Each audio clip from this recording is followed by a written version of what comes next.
I'm joined today by Sky Sports commentator Rod Studd. Rod, how are you? I'm great, thanks. How are you doing? Thanks for having me on. Yes, I'm doing well and glad to have you on. We're talking now only 2 days before the Premier League playoffs at the O2. Gerwyn Price topping the group stage, joined by Michael Smith, Michael Van Gerwen, and Johnny Clayton, all four of whom are vying for the title. But who would you say has the, to use your favorite word, momentum going into the playoffs? Stop it, Burton. Stop it.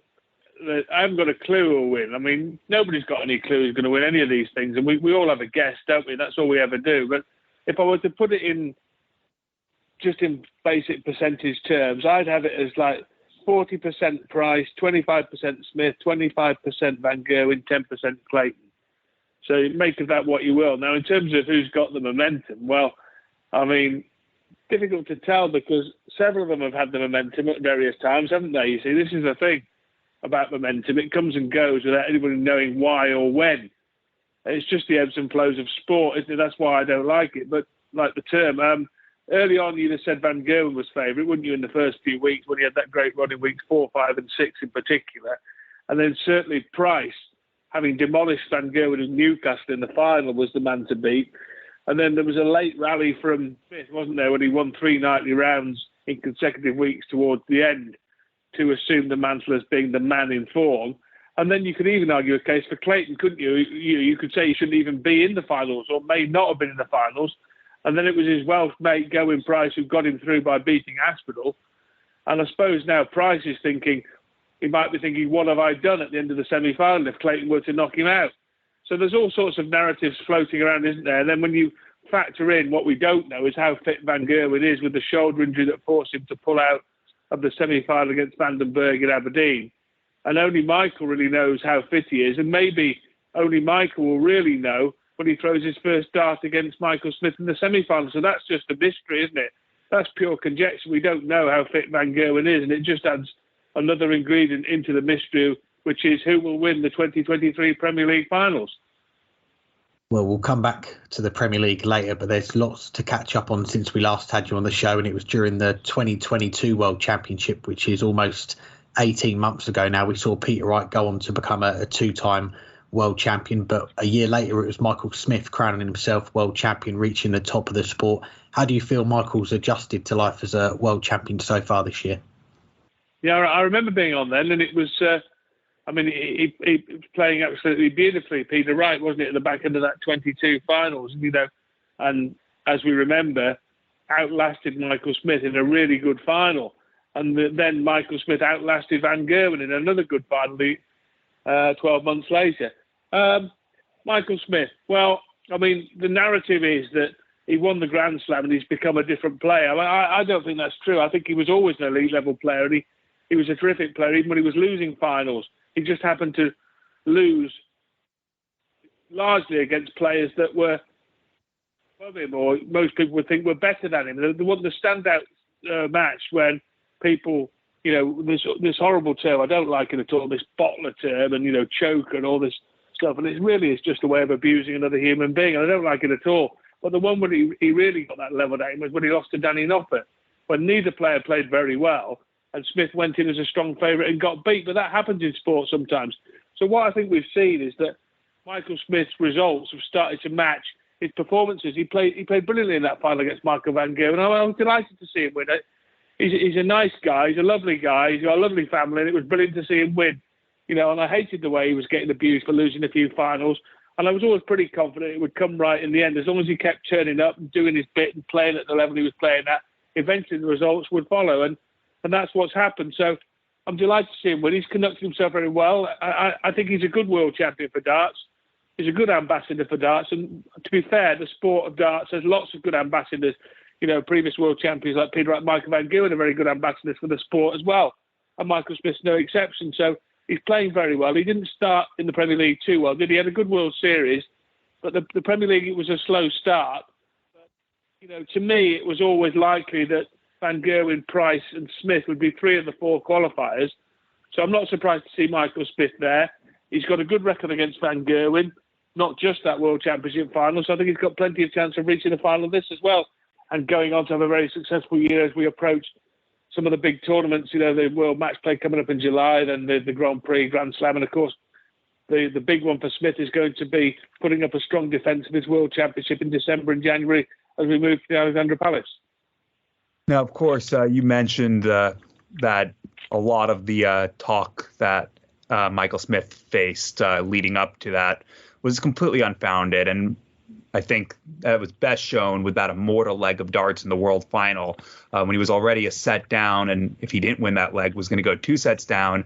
And all he did was throw a 9-darter after Michael Van Gerwen missed the double for the 9-darter himself. What did you think when you were watching that leg? Well, I mean, pretty much the same as everyone else, I'd imagine, but I could barely believe what I was watching. I mean, it was the most incredible leg, wasn't it? And of course, Stuart and Wayne added to it with the commentary, and Wayne couldn't speak, and it was just great fun, wasn't it? And it wasn't just a great darting moment; it was a great sporting moment, and one that we're going to remember for a very long time. And I'm sure Michael Smith will never forget it. But it was just an incredible moment of sporting drama, the likes of which we haven't seen before, and we're probably unlikely to see it again. But you never know these days with the standard of these players. We've seen some Premier League matches when Michael Smith looked like he was going to get a 9-darter almost every leg. And we know that Gerwyn Price is more than capable, and Van Gerwen. So any of these players could throw a 9-darter in at any time. And it was just a great moment. To be in the arena was fantastic. I was on my sofa, but I was just gobsmacked, and my jaw was dropping as I watched. I couldn't believe what I was watching, but it was magical and something to remember very fondly. And it's great that it's recorded for posterity. We can see it over and over again. And I'm sure before Van Gerwen plays Smith in the Premier League semi-final, we'll be treated to a few more reruns, and we can enjoy it over and over again. Definitely. And you mentioned the line from Wayne Mardle, "I can't speak," a nod to the rugby commentator Mick Morgan. You said at the time that you hoped Mick had seen it. Do you know if Mick has seen that commentary yet and what his reaction was? Yeah, he has. Yeah. Well, I mean, Wayne very kindly rang Mick a couple of days later to sort of credit him with the line, and Mick enjoyed that. And I know Mick quite well from watching the rugby league and being down at Casford watching games in his company, and he's a lovely man, a very funny man, and he would have been absolutely delighted that his famous "I can't speak" line had made it onto darts and not just immortalised in rugby league. And you can find it on YouTube. There's a game between Casford and Wigan. If you want to hear the full unedited version of "I can't speak" and various other choice words from Morgie, you can find it on YouTube. It's a good watch. Some of it's quite funny, and I hope Wayne doesn't use some of the language that Mick used, otherwise we could be in serious trouble on Sky Sports, because some of it was a little bit fruity. But, it's great stuff, and I know Mick enjoyed it, and, Wayne enjoyed throwing it into the commentary. And as I say, it's become immortalised, hasn't it? It's part of darting folklore now. Of course, and sticking with your Sky Sports colleague, Wayne Mardle, he recently turned the big 5-0, and even before that, we know he would often get asked if he would come back to play in the World Seniors. He's already told us he won't, but have you managed to ask him to turn the big 5-0? Well, I like to wind him up about various things, but I know that subject is pretty much not to be in the forefront, to be off limits, really. And I thought that he might just be tempted to have one last wander down memory lane to the Circus Tavern, because he loved it there. We all did, but Wayne particularly, because it's local to him, and his friends and family used to come and cheer him on when he was playing at the tavern. And I thought it might just be possible that he might have one last trip down to the tavern, but he's always said no. And there's only so many times he can repeat the same thing, isn't it, to be fair to him? So I think that ship has sailed now, and he's not going to do it. And as he says himself, he's not good enough often enough. And he doesn't like all the anxiety. He loves being part of the game of darts and watching it from the commentary box. And he loves being part of the exhibition circuit, where he's such a great entertainer and such a big draw of crowds. But I don't think he just doesn't want that competitive, darts anymore. And he doesn't want the anxiety of it. He doesn't want the pressure. And he's quite happy doing what he's doing. And, at the end of the day, it's down to Wayne, isn't it? And I know we'd all love to see him play again, but it's Wayne's decision. I think we should all respect it. Can't argue with that. Well, this is the first time that we've had you on the show since the World Seniors has taken off with their events on TV. We've had 2 World Championships in the books now. What have you made of the seniors so far? Yeah, I've enjoyed it. Yeah, I mean, I'm a big nostalgia buff. I mean, some people say nostalgia isn't what it used to be, but for me, I love it. I love a bit of nostalgia. Anything that's takes us back to the days when we were younger makes us feel a bit younger now, and that's why I enjoy that. And there's been, I've enjoyed watching it. Robert Thornton has been brilliant in those 2 World Championships, but I've enjoyed a lot of it. It's been good to see some of the old giants of the sport, strutting their stuff again. Phil Taylor hasn't been what we may have expected, and that may have been because he wasn't playing enough competitive darts. And there's been opportunities for the other players to play competitive stuff, hasn't there? Modus stuff and get their arm into the swing of things. And Phil maybe came in a little cold to that first World Championship particularly, but it's been good to see people like Kevin Painter, Bob Anderson, Keith Geller throwing darts again, and Robert Thornton has been superb in those 2 World Championships. So I've enjoyed it, and I know we've seen other tournaments as well, haven't we? Masters and what have you, and match play. And the last one was good because I enjoy watching Lenny Gates, as I think most of us do, don't we? So it's great to see him winning one of them, the last one, and he's great value wherever he plays. But at the moment the senior seems to be just growing and growing, isn't it? And as you might say, it's gaining a little bit of momentum. So we'll see how it transpires and how it develops over the coming months and years. Of course, and we'll now move back to the PDC. And already this season, we've had one ranking major already completed with the UK Open. And Andrew Gilding, as everyone thought, went on to win the title, beating MVG in a last leg final. For you, though, where does Andrew's win rank among the most surprising major winners in the history of the game? That's a good question. Well, it's going to be pretty high up in it, I would have thought, in terms of betting odds. And especially having beaten the red-hot favourite Van Gerwen in the final. I mean, if Kirk Shepard had beaten John Park, that would have put the tinners on everything. You'd never have topped that. I shouldn't mention Kirk Shepard just in case Mardle is listening, but if Shepard went off 1,000 to 1 to win that 2008 World Championship when he was barely a household name in his own household. So that would have been the tin lid on everything. But obviously John Park put an end to that. He doesn't like these kind of fairy tale nonsense. So Park beating him in the final, put an end to that. Gilding, certainly, right up there as a big upset, I would say, in and amongst all the great darting upsets we've seen over the years. And certainly would be amongst them, no doubt about that. And it was great to see, wasn't it? I think Dan Dawson's still celebrating. Don't think the champagne has quite been finished in the Dawson household after the Gilding fanboy watched his man beat Michael Van Gerwen at the UK there down in Minot. So it was a great performance by Gilding and great fun, and more power to him. Yeah, I don't blame Dan for that. And away from Andrew Gilding, the last 4 months of televised darts has been dominated by the Premier League, as it usually is at this time of the year. This was the second year that we've had the new format of the nightly tournament, 2 years in now. What have you made of it, and do you think we'll get a third run of it next year, or do you think we'll try something else for 2024? I think it'll be the same format next year. I don't know anything. I'm just guessing. But, I mean, I've enjoyed it. I've talked to people who've gone to the venue, who go as punters to the venue, and they've said they thoroughly enjoyed it. They enjoyed it more because there was a definitive conclusion. Somebody won, and there was a trophy lift at the end of every one, but there was somebody won and someone was on the podium, if you like, at the end of every tournament. They enjoyed that. I mean, the thing is with the Premier League, all the people involved in it, the stakeholders, if you want to use the jargon, have got a different thought process about what they're watching. So the people who go on the night have a different view from those watching live on Sky Sports on their sofa, who might have a different view from the broadcaster, Sky Sports themselves, or the Premier League run by the PDC. The PDC might have a different view of what they're looking to achieve, and so might the players. So there's a lot of stakeholders with different views.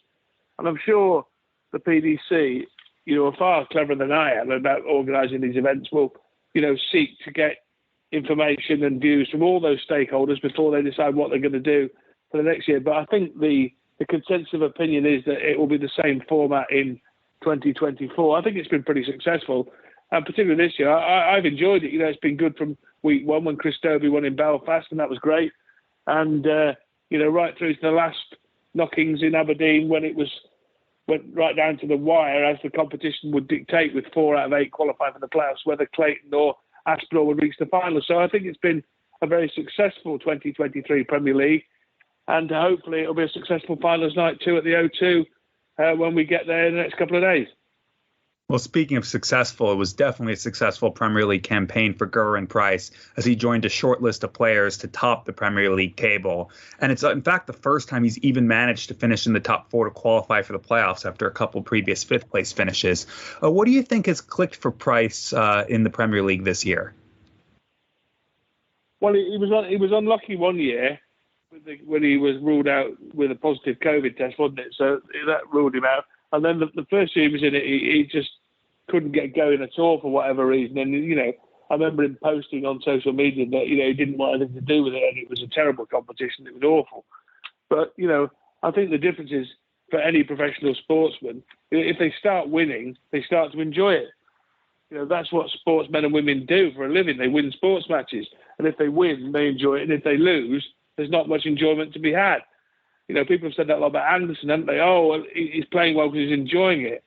I think he's actually enjoying it because he's playing well and winning. And I think Price is probably still improving as a player and getting better. We can see that from his ranking and his prize money. He's gradually improving for whatever reason. The more he plays the game, the better he's getting at it, I suspect. And the more he plays at an elite level against elite level opponents, the better he's getting. And he's beating elite level opponents, he's winning tournaments, and he's enjoying it as a consequence. And to be honest, over the Premier League campaign, he finished top and deserved to finish top. I think he was the best player over the Premier League campaign. That's why he finished top. And at the moment, in darts, I think we've got 3 players at the top. We want to call it the tungsten trinity of Price, Smith, and Van Gerwen, who will, waver around between ranks 1 and 3 in my mind over the next few months, and they'll swap places like a game of musical chairs. They're the best 3 players. I don't want to be rude to Peter Wright, and I yield to no one in my respect for Peter Wright, and he can come again. But just at the moment, Peter's having a bad patch, isn't he? So at the moment, those 3 are the best players, and I think Price at the moment is the best player. Now, we can all make up a reason why he's got better, but I just think he's just improving as a player.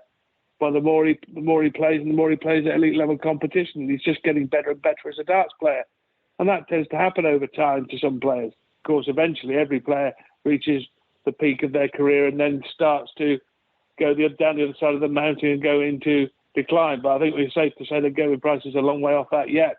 Certainly fast approaching, I think, the peak of his powers in brilliant form. Well, you talked about the tungsten trinity. We've also got Johnny Clayton in the playoffs on Thursday. They've all had their moments during the season winning these nightly titles. But how different is the atmosphere on finals night compared to all the other weeks, given that all the last 16 weeks of playing and travelling, it all comes down to just that one night to decide who is going to be the Premier League champion? Well, that's right. I think the atmosphere has been brilliant throughout the competition so far, really. The 16 nights, I think we've had some cracking nights. I think Newcastle was one of the standouts for sure. Anytime Chris Dobey comes onto Local Hero, I think he's absolutely fantastic. I know Chris was blown away by it. And that was the night that Gerwyn Price annihilated Van Gerwen in the final with one of the standout performances. We saw Dobey whitewash Van Gerwen, the most astonishing result, I think, of the entire tournament. That was in Nottingham. Dobey winning in Belfast. And then all the excitement in Aberdeen when Clayton qualified by the skin of his teeth just ahead of Nathan Aspinall. So, yeah, but it all gets stepped up a notch at the O2 Arena. And I'm glad we're back at the O2 because that has become the traditional home of the Premier League finals night. And we haven't been there for a finals night since 2019 when Van Gerwen beat Rob Cross in the final. So that it's good to be back there. There was a couple of years behind closed doors due to the COVID situation. Then due to events getting shifted around the calendar, the sojourn in Germany, in Berlin last year, where, of course, Van Gerwen won for the 6th time and Joe Cullen missed by millimetres to take the title by missing double 16. So the atmosphere will be ratcheted up. It'll be a great night, and there's 2 very good semi-finals, the all-Welsh tie between Clayton and Price, and then a repeat of the World Final between Smith and Van Gerwen. So much to look forward to. And we'll finish with a couple questions about you. You posted on Twitter last week that it's been 3 years since your stroke in May 2020, and you thanked everyone for the support and you wanted to keep looking forward to enjoying each day.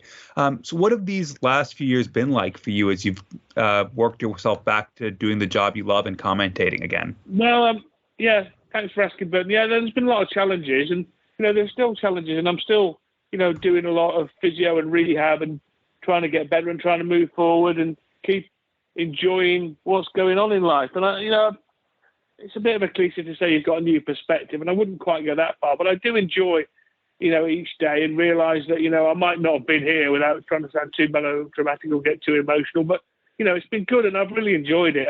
I've enjoyed the last 3 years and all the challenges that have gone with it, and I've really enjoyed getting back to the darts, and my friends and colleagues at Sky Sports have helped me get back there, and it's been brilliant and I've really enjoyed it. And to go back to the O2 and watch these Premier League finals will be a big thing for me, and I'm going to look forward to it.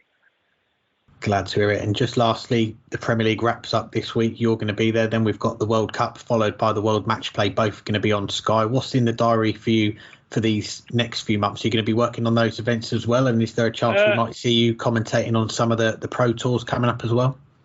Yeah, I'll be at the World Cup in Frankfurt. I'm very much looking forward to the match play because, like a lot of people in professional darts, it remains my favourite tournament. I love going to the Winter Gardens. I think it's an absolutely magical place, and it's produced some of the greatest matches we've seen in professional darts. So I'm very much looking forward to that and the World Cup in Frankfurt.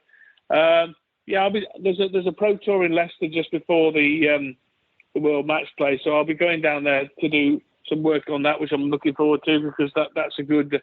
Just like the players, it's good to have a run out before the big one, and I'm looking forward to that. I've enjoyed the Pro Tours with Mark Webster and Dan Dawson and the rest of the team, and that's been a lot of fun, and I'm looking forward to doing some more of that. So I'll be keeping busy, yeah, and all the tournaments come thick and fast, don't they? There's not much of a break for the players or the broadcasters in professional darts now. They come thick and fast, and that's the way we like it. Well, Rod, best of luck in those events, and hopefully have you back on sometime soon. And thank you. That would be my pleasure. Thanks for asking me to come on. I've enjoyed it.